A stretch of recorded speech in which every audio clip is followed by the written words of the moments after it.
Welcome back to Disco Elysium. We're at essentially the end of day one.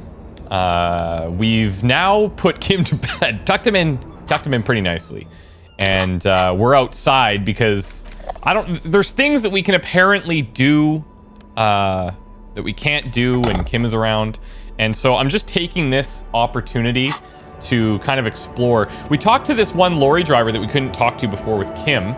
And I feel like it's a good opportunity just to check out what else might be going on in the area. And if there's nobody around, that's totally cool. We have our agenda for the next day, so we know what we're looking for. Let's, maybe we can wake one of these lorry drivers up. Lorry's stuck in the traffic jam. Big, heavy, Grodd-made machine is well kept. Now, one of the things we did a lot in day one is kind of just, like, talk to people and explore a lot and see who was out here, who was doing what. And I feel like in day two, we're gonna get a lot more done in terms of all of our cases and so on and so forth. Now okay, Measurehead is still standing here. You know what? This is actually a decent opportunity to talk to him about our advanced race learning thing. We put this in, advanced race theory. Took a long time to research. We also, the advantage of coming out here at night, we could just sleep and go on to the next day, but we're also getting more time towards our other thought cabinets when we talk to these people. So let's go ahead and talk to him and see how this goes. The unpromising race pupil returns. That's a me here. I'm trying to go with him now. You know, I'm trying to like be one. Now, listen, I think I have a pretty good idea of what the race enigma is. And? Well, how do we say this without pissing him off? We kind of have to, like, buy into his mentality, right?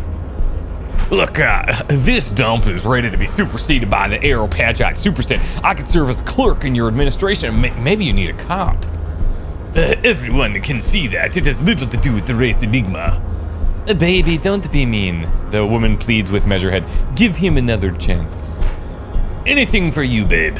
He looks to a space right above your head and gestures for you to speak. Well, he didn't like that. Listen, it's pretty much shit. Just let me into the fucking harbor. Whoa.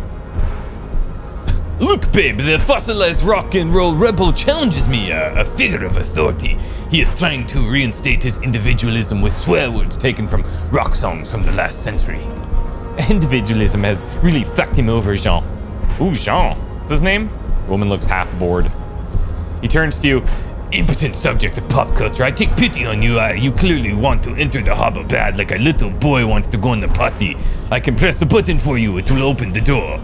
That's all I wanted this whole time. Very well, you may enter the door once. Oh. Once? He punches the emergency button with his fist. Our race conversation here is concluded. Hold on a second. Huh. I don't know if he means like once we've done this, or I don't know. The unpromising race pupil returns. Okay, let's actually ask him about these tattoos and see if we can get information about that tattoo photo. What are those tattoos you're supposed to mean? Racists are generally not very good examples of their race. He gestures towards the lorryman down the street. I am not like them. I am craniometric perfection. I have taken the trouble to permanently draw a phrenologic grid on my skull and features. This should dispel any doubt. The drawings are precise and look true to their pseudoscientific ambitions. One thing, however, is not entirely free of throwbacks in the phylogenetic tree. His large jaw, for example, could be a trait indicative of cranialism. Also, his earlobes could be smaller. What about your earlobes? I notice those are a little bit big.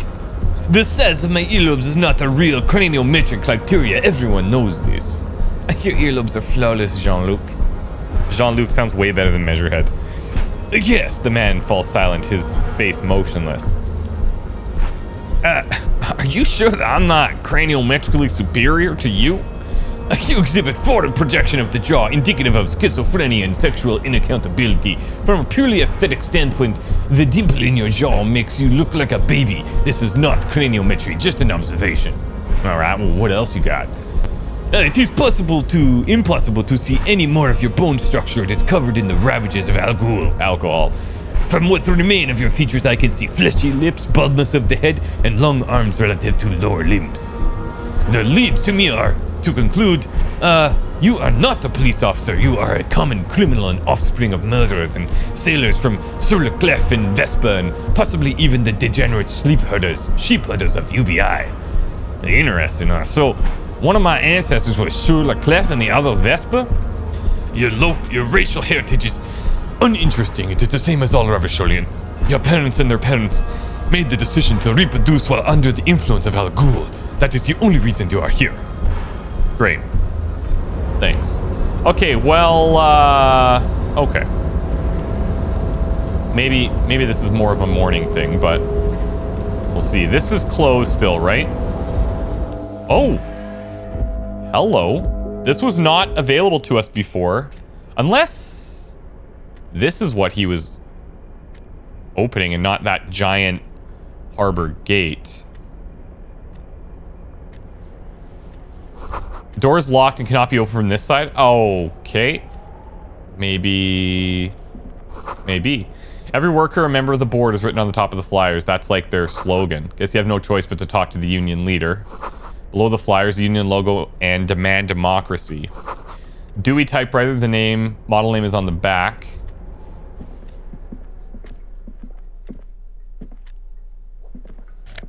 What's this? Postcard, Le Jardin 21. This laminated postcard offers a glimpse across the river. A little more than a decade after the war, the eastern bank is already fully renovated. The hillsides are lush with gardens and residences. Someone parked a small beige airship by the fountain. The postcard will sell for a pretty penny. Not bad. $4.50. Not bad. Standard office file cabinet. The drawers are locked. Someone left the coffee machine on. Dark liquid in the pot looks almost sentient. What do we have here?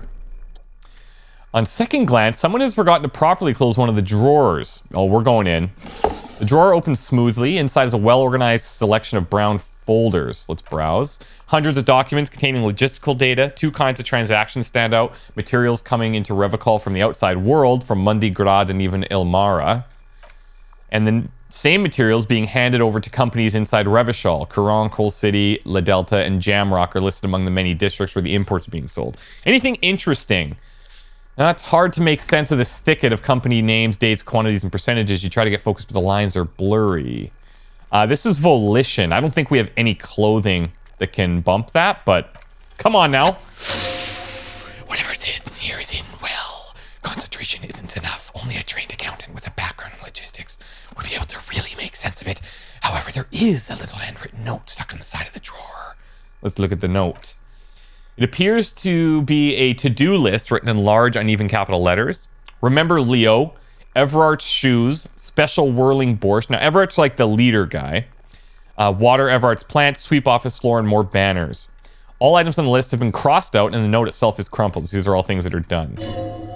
Doesn't look too incriminating, but still feels like a find. Take another look at the note.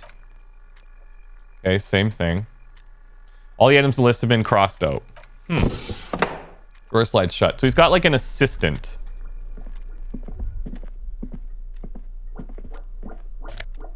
Hello.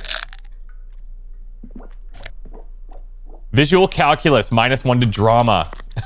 Our visual calculus is strong, but we don't have any glasses. We could throw this on. We're getting -1 to drama here. We have a shirt for drama? Yeah. The mesh top. So conceptualization and visual calculus +1s right now. Not bad. Savoir-faire is still harsh from these pants. And what is it? The shoes? Yeah. Classic. We look terrible. Absolutely horrible. Radio's emitting strange buzzing sounds. Punch clock or payphone. An imposing combination of a punch clock and a payphone is looking down on the wall. A note on the side says, tokens unavailable due to strike, use change. I don't think we need to make any calls. I guess this is an option if we didn't use the Kanema motor carriage, maybe? Hello? Policeman cloak. Looks like someone left this tarpaulin cloak here hanging on the rail.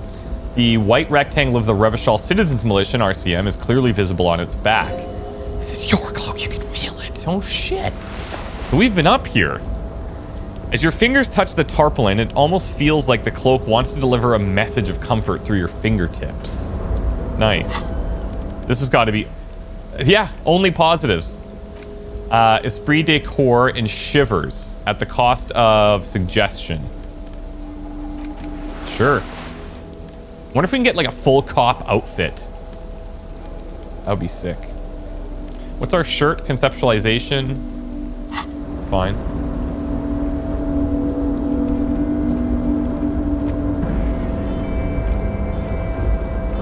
Collecting rainwater. Now, I don't know if there's an advantage to us being up here at night compared to being here during the day. All around you, great machines in quiescence. Whoa. A jackpot. Jackpot. Numerous bottles of Commodore Red and potent Pilsner. Commodore Red was our drink of choice, so maybe this is from us. 3 packs of cigarette butts. Numerous empty wine bottles glisten in the rain. Someone partied really, really hard here. Wait, was this me? My jacket was up here. Look at it. Of course it was you. You partied here. Looks like I had a lot of fun. Yeah, a lot of fun. Better not think about it and just move on. Okay. Oh, we can clean up our mess. Oh, take all? No. I guess that's only if multiple things show in here.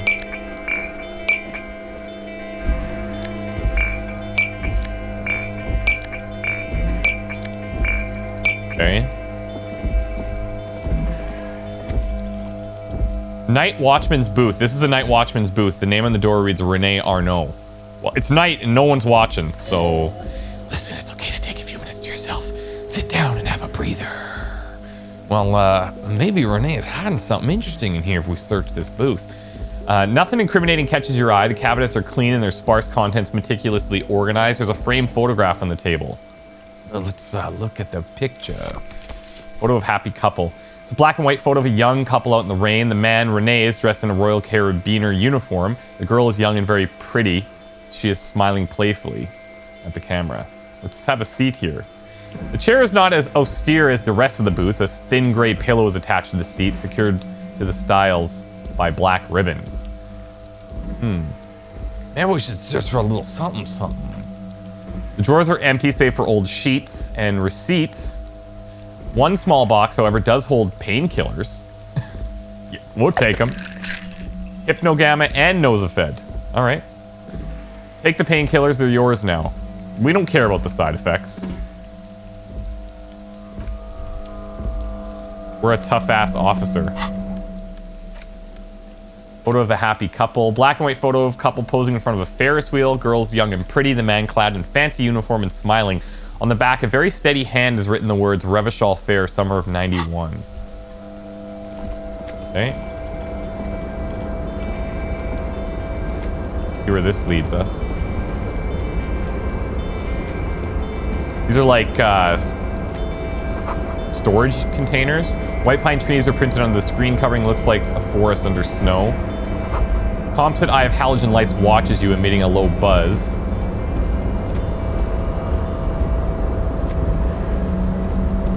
Need to somehow get up here and pick up this stuff too. Crane control panel. A rusting control panel with several knobs. 2 buttons marked Allumer and Entendre are faded with use. It seems to control the large crane above. A container is attached to its hook block. Allumer on, Entendre off. Thank you, Encyclopedia. Let's hold on for a second.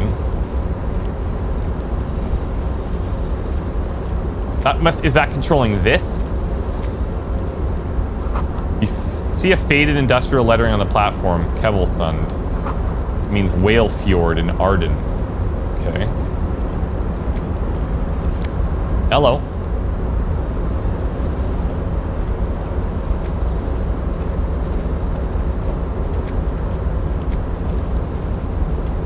The shipyard ahead is oddly quiet. The great machines are sleeping.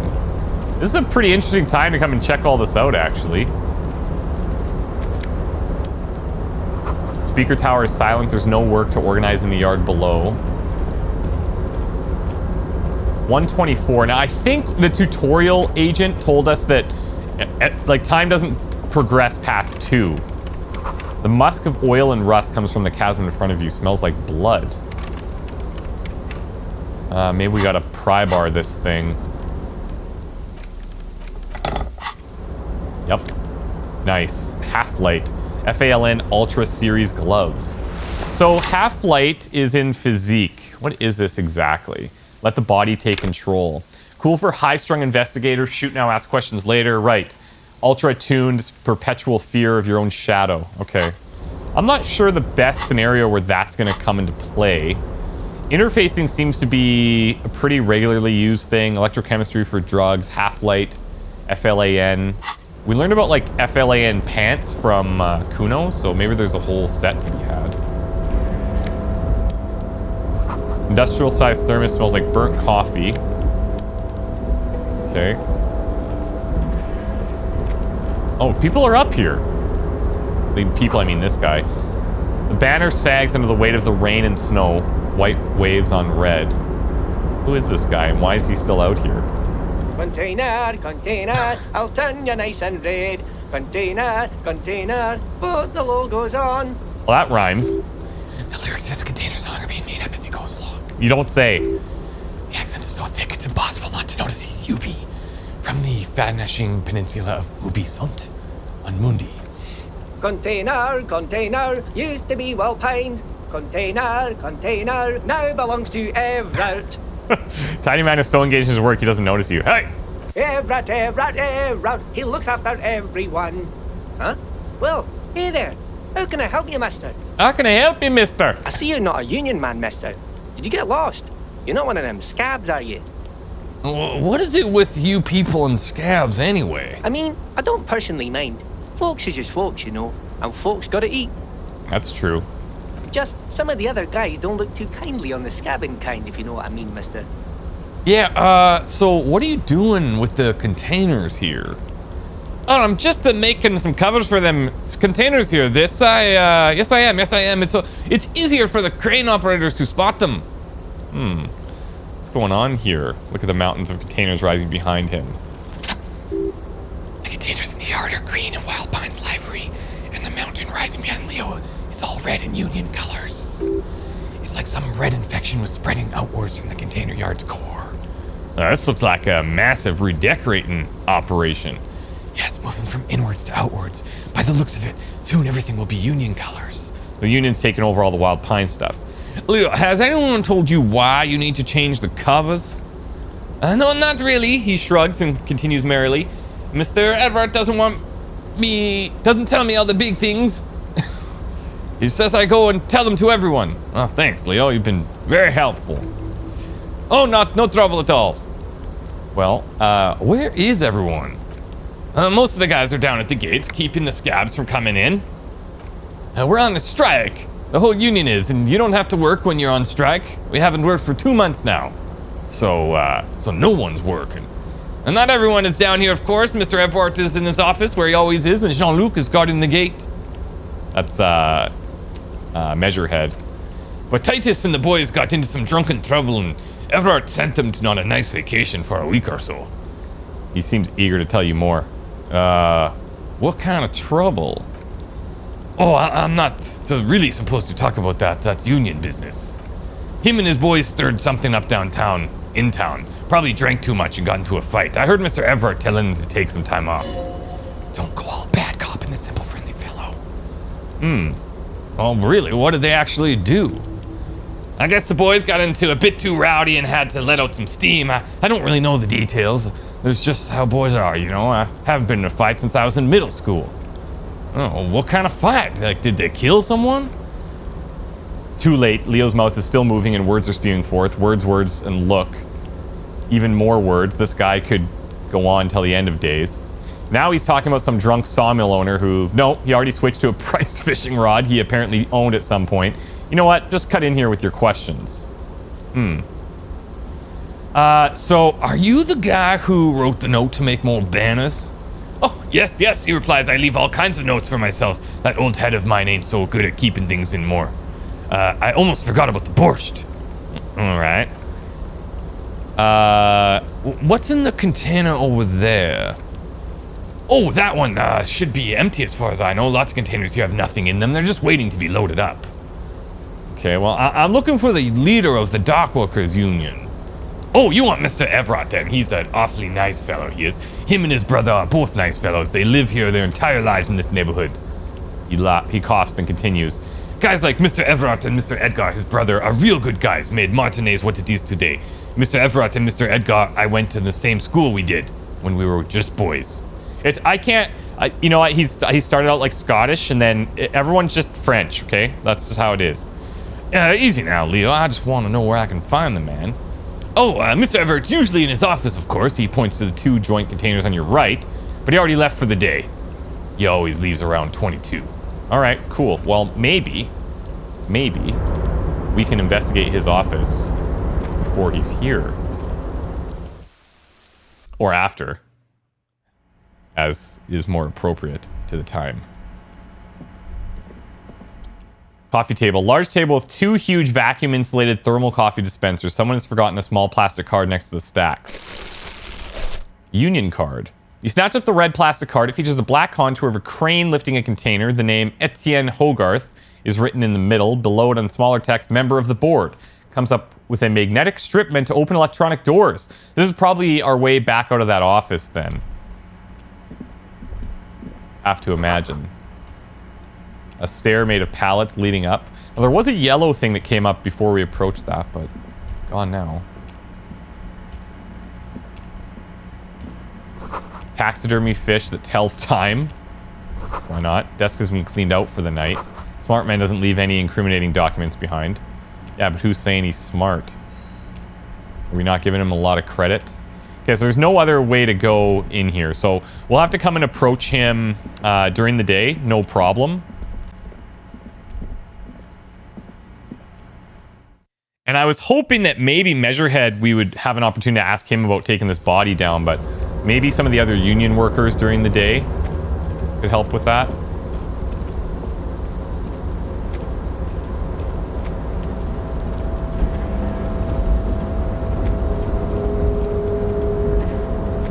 Let's see if this lowers this bad boy. I wonder if we're gonna get in trouble though.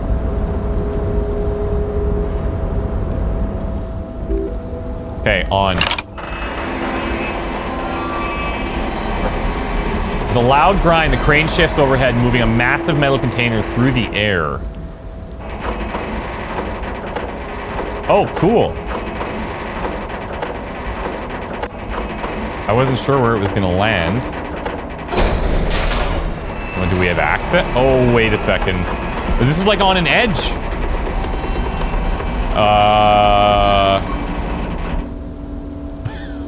Is that... With a surprisingly quiet thunk, the crane places the container down. The harbour sleeps as a strike rages in distance. The crane can rest again, now that its purpose has been fulfilled. Purpose? Moving this container, of course. For this purpose it was built, and for this purpose it has acted. Now it will rest.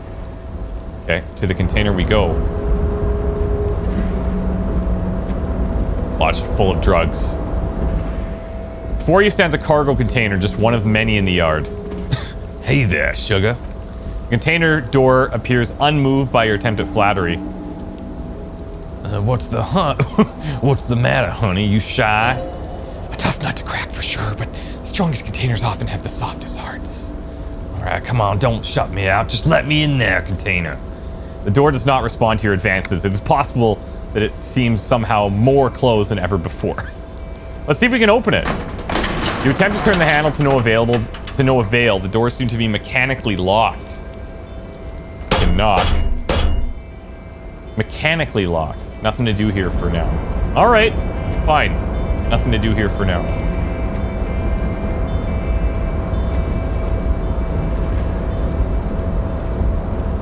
How would we get up top here, I wonder? We checked out this whole section. Up north here to the security guard booth. There's areas down here as well. It doesn't appear to me like... Oh, hold on. Maybe from somewhere over here. Weird. Must be from over here that we can access it. So hopefully this card that we found lets us leave this area. Because this was locked. We have the door icon now. Cool. Super cool.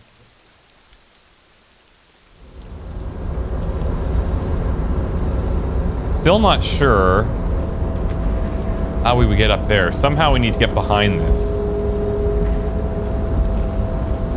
Okay, it's 140.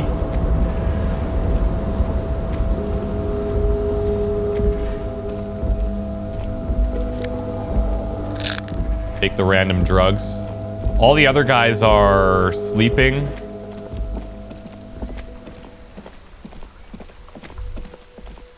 I think we'll probably take this time to call it a day. Unless, let's just check on... See if Kuno's awake at all hours. Probably. Yep. That's what speed does to you. Have we looked at any of this?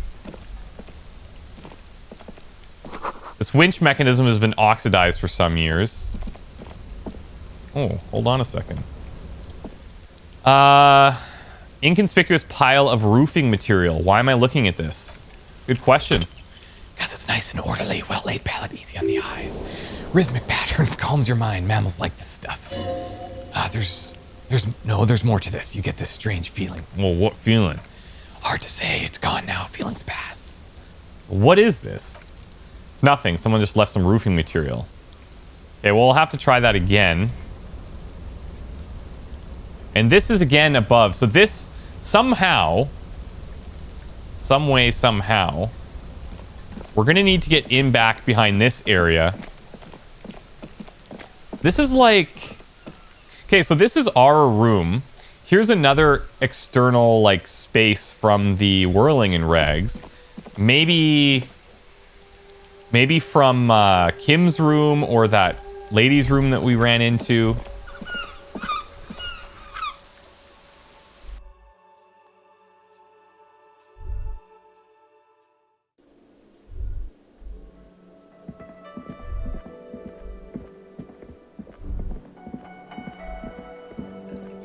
I think we'll, oh, hold up. What's this? Oh, we can't get back there now because it's closed. I think we'll probably call it a night here. Pretty close to 2 a.m. This is risky. Let's knock. Nope, not having it. It could be this, maybe, but I think this probably connects to Kim's room. Either way, let's see if we can hit the hay here. The bed is cold and not particularly uninviting, but it's yours. The sheets look awful. So option to go to sleep becomes available every night after 21. Let's do it. Sleepy times. The sheets feel at once coarse and clammy against your skin. The bed sags beneath your weight as you stretch out and finally close your eyes. Only warm primordial blackness. Your conscious ferments in it. No larger than a single grain of malt. You don't have to do anything anymore. Ever. Never, ever.